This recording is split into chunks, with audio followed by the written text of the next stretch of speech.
खबर जिसने पूरे पाकिस्तान में थरथरी मचाई है, पूरे पाकिस्तान में तशवीश पैदा हुई है, वो खबर यह है कि अडयाला जेल जहां पर इमरान खान साहब मौजूद हैं, उस अडयाला जेल की गेट नंबर 5 से एक बॉम्ब बरामद हुआ है और इस बॉम्ब के अंदर एक खासी बड़ी तादाद में, बड़ी मिकदार में बारूदी मवाद मौजूद है। तो ये इसी तरह आप ये देखिए कि पीटीआई के शायद सारे लोग नहीं कर रहे होंगे पीएमएलएन को फॉलो। मंसूबा साजों को बहुत बड़ा झटका लगा है। 3 ऐसी डेवलपमेंट्स हैं जो आपको आने वाले हालात से आगाह कर देंगे और मैं आपको भी बताता हूं। लेकिन उससे पहले जिस चीज पे कौम की नजरें लगी हुई हैं वो है इमरान खान की जो लॉ एंड ऑर्डर सिचुएशन है वो दिन ब दिन खराब होती जा रही है। हुकूमत ने, इलेक्शन कमीशन ने अनाउंस कर दिया है इलेक्शन, और उधर आज एक पाकिस्तान के सीनियर ऑफिसर लेफ्टिनेंट कर्नल जो हैं उनके साथ 2 और जवान जो हैं उनको शहीद कर दिया गया है।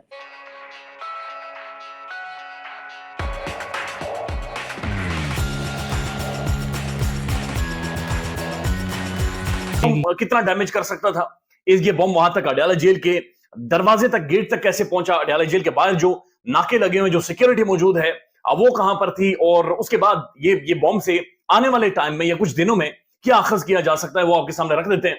लेकिन उससे पहले मुस्लिम लीग नून का भुरकस निकला है और उनकी तबाही मची है पाकिस्तान के ट्विटर के ऊपर, पाकिस्तान के सोशल मीडिया के ऊपर, जहां पर मुस्लिम लीग नून से एक गलती हुई, और गलती ये हुई कि पहली दफा उन्होंने ट्विटर के ऊपर जाकर एक सर्वे करवाया, और ये ओपन सर्वे था, और ये यानी हर बंदा इसमें एक्सेस हर बंदे की थी, और ये सर्वे ये था कि आप 2024 के अंदर जो आने वाले इंतखाबात होने वाले हैं, यहां पर आप किसे वोट डालेंगे। अब ये पीएमएलएन डिजिटल है जहां पर जाकर इन्होंने ये सर्वे करवाया है, लेकिन सर्वे करवाने के कुछ घंटों बाद ही नून लीग ने सर्वे डिलीट कर दिया। जो ही सर्वे उन्होंने डिलीट किया तो उसके बाद रोला पड़ गया कि सर्वे तो बढ़ गया है, कि सर्वे किधर गया, सर्वे तो बढ़ गया है, और किधर बढ़ा है, सर्वे को ढूंढ कर निकालें। अब जो सर्वे जो बढ़ा है मुस्लिम लीग नून का, उसकी बुनियादी वजह यह है कि कुछ घंटों में वो जो वहां पर पोलिंग हुई, जो कि हजारों की तादाद में थी, और हजारों की तादाद में लोगों ने वोट डालने शुरू कर दिए, वहां पर तहरीक इंसाफ को 81% वोट पड़े, 81% वोट तहरीक इंसाफ को पड़े, और सिर्फ 16% वोट पीएमएलएन नून को पड़े। यानी पहला जो ऑप्शन था वो पीएमएलएन था, मियां नवाज शरीफ की पॉलिटिकल पार्टी थी, और दूसरा ऑप्शन इमरान खान था। और यकीन माने ये पीएमएलएन का जो डिजिटल प्लेटफॉर्म है उनका सर्वे था, और वहां पर यही अज्यूम किया जा रहा था या सोचा जा रहा था कि मोस्टली जो लोग होंगे वो पीएमएलएन के सपोर्टर होंगे, नून लीग के सपोर्टर होंगे।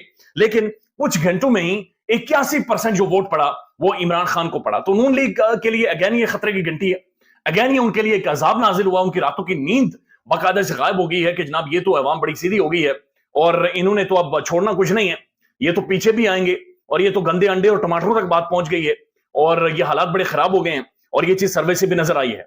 जो ही सर्वे नून लीग ने डिलीट किया, उसके बाद पाकिस्तान के प्रोमिनेंट जर्नलिस्ट कामरान खान साहब, जो बड़े इनकलाबी आजकल बन गए अचानक से, कामरान खान साहब ने फौरी तौर पर ट्वीट किया, उन्होंने कहा कि ये पोल किसने डिलीट किया है जनाब, ये पोल कहां से गायब हो गया है। और फिर एकदम से ट्रेंड बना कि पोल किधर गया, पोल तो बढ़ गया, और फिर ये खबरें आना शुरू हुई, लोगों ने स्क्रीनशॉट शेयर किए कि जनाब ये पोल जो डिलीट हुआ है उसकी बुनियादी वजह 81% इमरान खान के हवाले से ट्विटर के ऊपर जाकर जो वोट पड़ा है उस वजह से इन्होंने पोल डिलीट किया है। पाकिस्तान के अंदर तहरीक इंसाफ को क्रैश कर दिया गया है, खान की पॉलिटिकल पार्टी खत्म कर दी गई है, दीवार के साथ इमरान खान को लगा दिया गया है।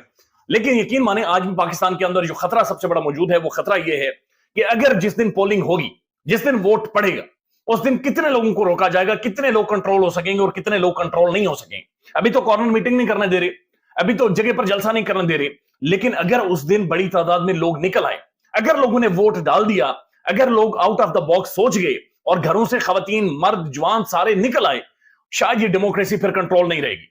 और आपको पता है इन दिनों में पाक फौज के ऊपर और एयरफोर्स के ऊपर बड़े हमले हो रहे हैं। दूसरी तरफ आपको पता है कि अफगान महाजरीन को जो है इल्लीगल अफगान महाजरीन को निकाला जा रहा है। पाकिस्तान जो है वो कह रहा है कि ये जो अमेरिका का असला छोड़ गए थे अफगानिस्तान में, वो पाकिस्तान के खिलाफ इस्तेमाल हो रहा है। तार साहब, आपको क्या लग रहा है कि इंडिया कॉरिडोर डेवलप कर रहा है, कनेक्टिविटी दे रहा है मिडल ईस्ट और यूरोप को, और हम आपस में ही लड़ाइयों से जो है वो नहीं हो रहे, और इंटरनल आपको पता है पॉलिटिकल इंस्टेबिलिटी वो तो है ही है। आप ये जो नई डायमेंशन आ रही है कि दहशतगर्दी की लहर जो है, इसको कैसे देखते हैं? क्या ये पाकिस्तान की वो जो हमने बात की थी कि 50 अरब डॉलर की जो इन्वेस्टमेंट के हवाले से उसको रोक सकती है? क्या सिनेरियो आप देखते हैं विद दिस न्यू दहशतगर्दी की वेव? क्योंकि कहा जाता है कि इलेक्शंस तक ये चलेगी, कई लोगों इसको समझते हैं कि पाकिस्तान को डिस्टेबलाइज करने के लिए और एक वीक स्टेट शो करने के लिए they can prolong it election तक। आप इसको कैसे देखते हैं तार साहब? चीमा साहब, ये दहशतगर्दी ना पहली दफा हुई है ना आखिरी दफा होनी है। ये भी मैं जो अगर इसके आप हिस्ट्री पढ़ें तो उसमें अब ये जो आज आप अटैक की बात कर रहे हैं, ये मेरे ख्याल में एक हफ्ते के अंदर कुछ चौथा पांचवा ये अटैक है और 98% आपकी जो है दहशतगर्दी बढ़ चुकी है। और दूसरा जो मसला है आपका, जो इस वक्त सख्त मसला है आपकी इकानमी का, वो directly related to this terrorism है कि जहां पे जंग होगी, वहां पे जहां बम फट रहे होंगे, वहां इन्वेस्टमेंट कौन करेगा? वहां से कारोबार, हकीकतन जहां दो शख्स लड़ रहे होते हैं, जहां जंग होती है, बिजनेसमैन वहां से पैसा लेकर भागते हैं, आते नहीं। और जब आपकी एजेंसियां सिर्फ पीटीआई के लोगों के पीछे दो दो दफा पकड़ के उनके इंटरव्यू करा रही हैं, वो ये काम क्यों नहीं कर रही? क्या वजह है? फाइलें बनाने के तो मास्टर हैं, काले रिकॉर्ड करने के तो मास्टर हैं। आप देखिए ये सारा कुछ। इन दहशतगर्दों की काले क्यों नहीं ट्रेस कर रहे? इसको क्यों नहीं रोक रहे? अब जो जिस तरीके से देखा गया, फवाद चौधरी साहब को दोबारा पकड़ लिया गया। एक इंटरव्यू शेख रशीद साहब का ठीक नहीं हुआ, फिर दूसरा इंटरव्यू कराया गया है। वो सदाकत अब्बासी साहब के एक इंटरव्यू से तसल्ली नहीं हुई, उनका भी दूसरा इंटरव्यू कराया गया। तो ये दर हकीकत जो मैं समझता हूं, चीमा साहब, आप अगर सीरियस नहीं है तो करप्शन के खिलाफ सीरियस नहीं है, और आप सीरियस नहीं है तो दहशतगर्दी के खिलाफ आप सीरियस नहीं है। आपने दर हकीकत जो पिछले दौर के अंदर, अफगानिस्तान के दौर के अंदर, जब आपने दहशतगर्दी का बिजनेस शुरू किया था ना, ये उसी के साइड इफेक्ट है। और जब तक आप इसकी ग्रास रूट चीजों पे जाके वो जो ग्रुप है उनको खत्म नहीं करेंगे, आप तरक्की नहीं कर सकेंगे। आप अब बच नहीं सकेंगे तरक्की का करना, सर्वाइव नहीं कर पाएंगे। अब मैं दूसरा उसकी छोटी सी एक और मिसाल देना चाहूंगा। आपके दहशतगर्दी का एक विक्टिम जो है, जिसने पिछले दिनों पाकिस्तान में जलसा करा के हमास के एक लीडर से वीडियो खिताब करवाया था, वो कतर में चला गया, जाके तस्वीरें भेज रहा है।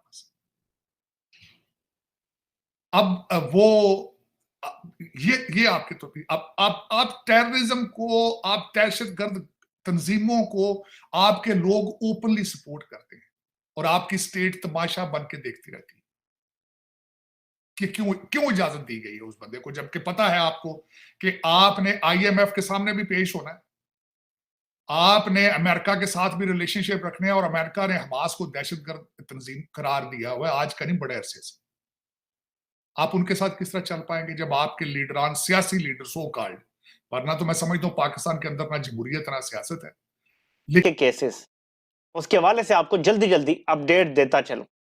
सबसे पहले जो इनका प्लान है वो ये है कि अगर इमरान खान को सुप्रीम कोर्ट से साइफर केस में जमानत मिल जाती है तो इमरान खान को नैब के जो दो मुकदमात हैं, एक तोशाखाना का और एक अलकादी ट्रस्ट का, इनमें से किसी केस में गिरफ्तार कर लिया जाएगा। इन केसों में जमानतें बहाल करने के लिए 7 नवंबर को दरख्वास्त लग गई है। ये एक बड़ी डेवलपमेंट है, क्योंकि सुनने वाला बेंच वही है, आमिर फारूक और जस्टिस तारिक महमूद जहांगीरी, लेकिन इन्होंने इमरान खान की पहले भी कुछ केसेस में जमानतें बहाल की हैं, तो कोई वजह नहीं है कि वो इनमें भी जमानतें बहाल ना करें। इमरान खान जमानत मांग नहीं रही, बल्कि कह रहे हैं कि जो मुतलका अदालत है उनसे कहें कि मेरी जमानत मेरिट पे सुन लें। ठीक है जी, तो ये एक बड़ी अहम डेवलपमेंट है। नंबर 2, साइफर केस के मामले में इमरान खान ने इस्लामाबाद हाई कोर्ट में अपील की थी, जिसे जस्टिस आमिर फारूक ने मुस्तरद कर दिया था। अपील क्या थी?